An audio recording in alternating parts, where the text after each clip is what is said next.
Greetings, travelers, travel trailers, adventurers, sportsmen. What's going on with this 1964 Shasta travel trailer? Well, we've stabilized the patient. We got her some electricity. We've fixed the window in the back. Let me show you its features. Now, according to this little sign up here, it's number 161. I don't know what that means, but he's got an in fisherman sticker on there. I'll tell you about the owner here in a minute. Does need some cleaning, a little paint. These seem to be popular, people restoring them. What'd we do back here? Well, first we tore off all that stuff. You got an old air conditioner that's junk, some trim, and we've gone with the H grade. That stands for hillbilly. Now you could get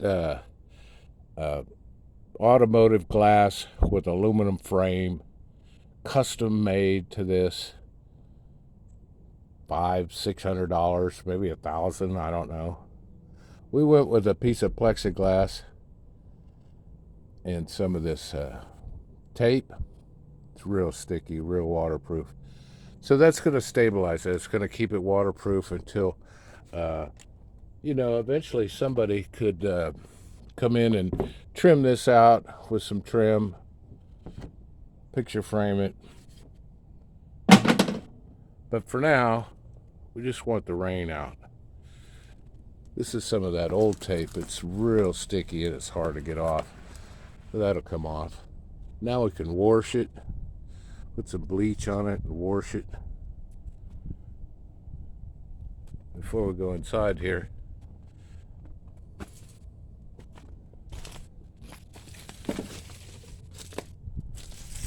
Well, I think this is a drain for the kitchen sink.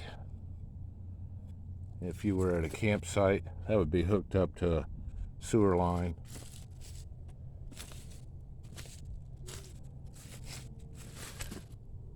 Here's the old plug-in. I'm gonna probably attach this just to keep the water out, but this is called a inlet.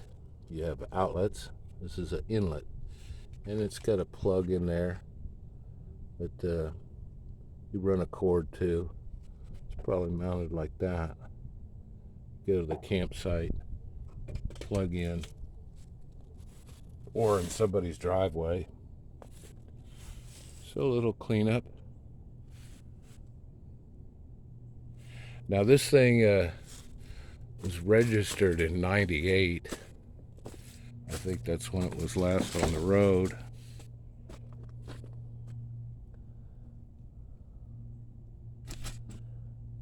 1998, it was rolling down the road. But for now, it's going to stay here on the property. The owner's just going to use it for a little, I guess, cottage kind of, or a place to sit down and read, or have the grandkids come over and play in it. So it's not junk. I wouldn't say it's roadworthy yet. The tires look good, but they're old and probably rotten. You probably want to grease those hubs up, even replace the bearings. So it could go back on the road, but for now, it's just going to sit stationary.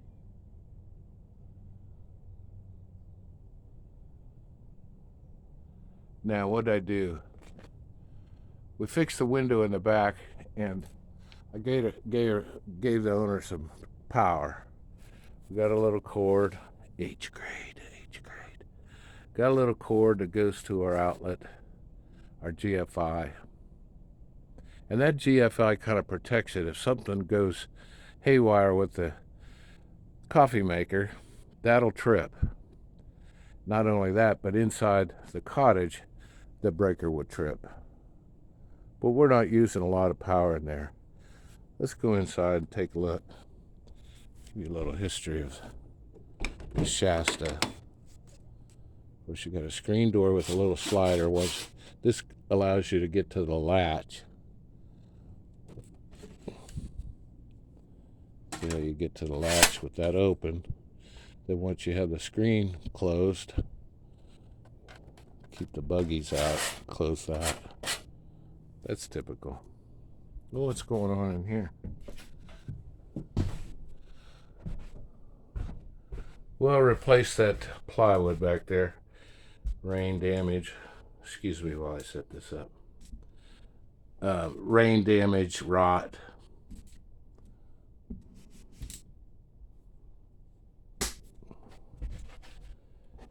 And I got her some, I got the owner some golden oak is the color in here, from what I can tell.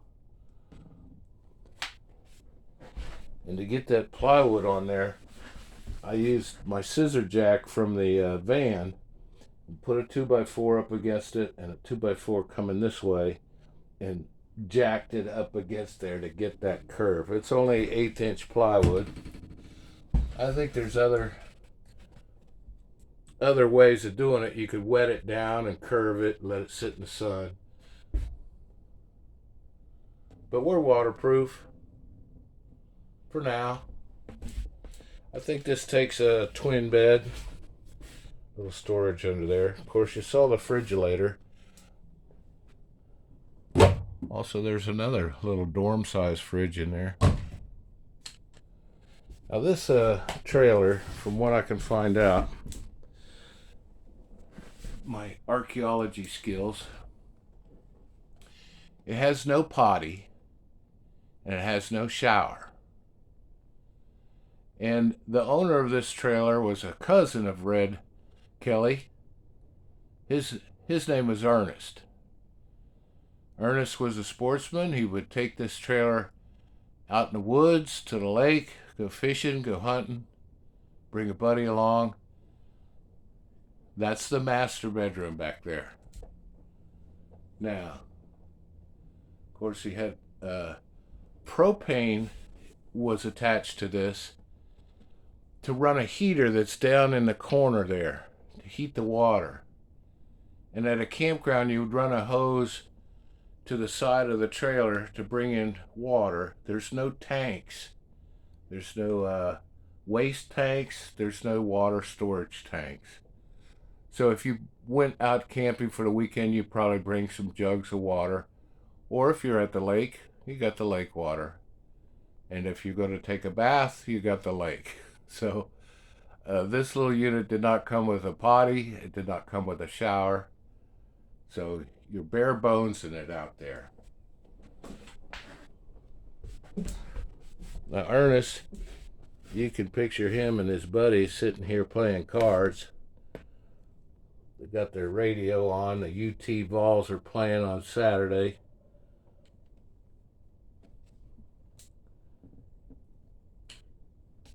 I think these cushions are clean up nice. Now this table comes apart. You take the table off its mount there and lower it, and then the cushions fold inward to form another bed.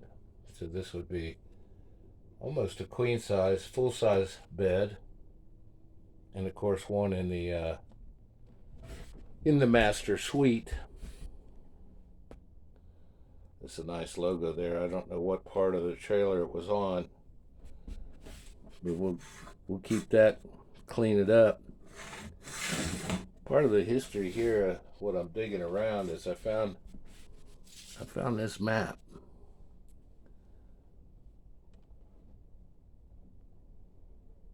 This is pretty interesting.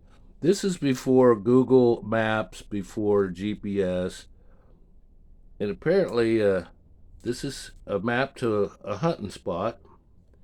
And down in the right corner you see Spring City. That's west of here in Tennessee, towards Cumberland County there, I guess it is, Cumberland Plateau, near the Sequatchie Valley. And you take Highway 68 You take Highway 68 up. He's pretty detailed here. He's got you get on 70 West. There's a Walmart. What else you got there? Oh, and you're headed for Pleasant Hill. 18 miles from Crossville. He would have been given this map or given it to somebody. There's the fire department. Some other places. 55 miles per hour. He's indicated a pond. Then as you get to the split there, you go south 3/4 of a mile. There's a gravel street. Stay on the main gravel road. Stay on the main gravel road. And here's a little more. It's Dave and Alice. There's their phone number. You can call them before you show up. And there's the lake. So I think he comes in here and he brings the trailer right there. Maybe a main house or something. Probably back in the 60s or something, that little map.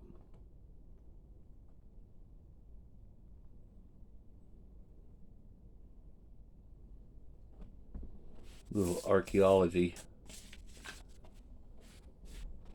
So old Ernest and his buddy would be in here, miss a ball game, get some coffee going, cook up some bacon and eggs. Yeah, this little.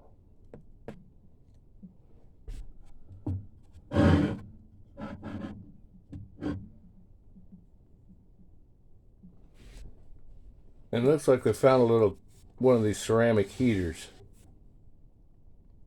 So I don't think it had a propane heat system. You're just roughing it. There's water, cold, that's all you get, I guess. Then when the propane goes out on the stove, you got this electric hot plate. Well, that draws some amps right there. I don't think we're going to be using it. Got a little vent window and you're cooking. Well, we didn't get them all the lights going. We got 3 outlets going for them.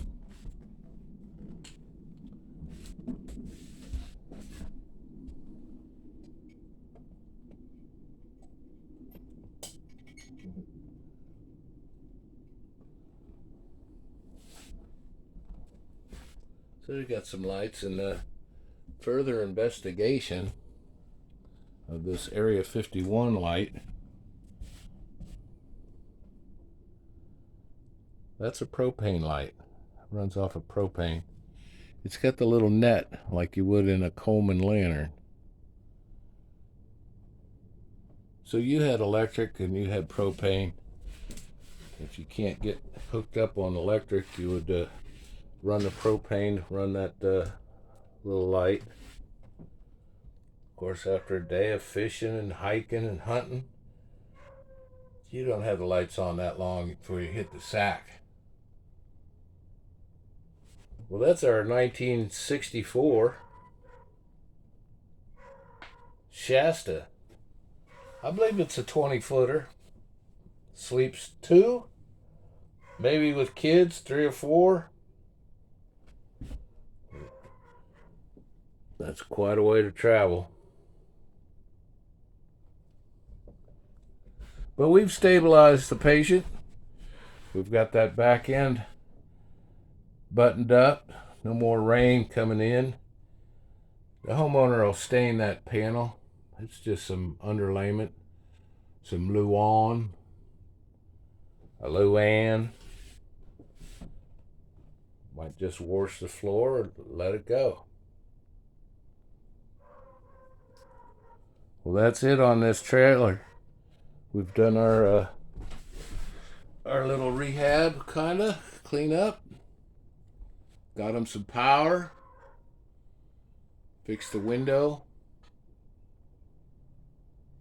And it has my special Chattanooga guarantee. Warranty runs out when I get to Chattanooga. But we'll be back here next year and see how it's going.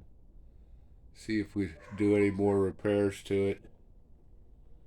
So it's just like a little clubhouse out here in the backyard. Grandkids can play in here. Hopefully it doesn't turn into just a storage shed. 1964 Shasta.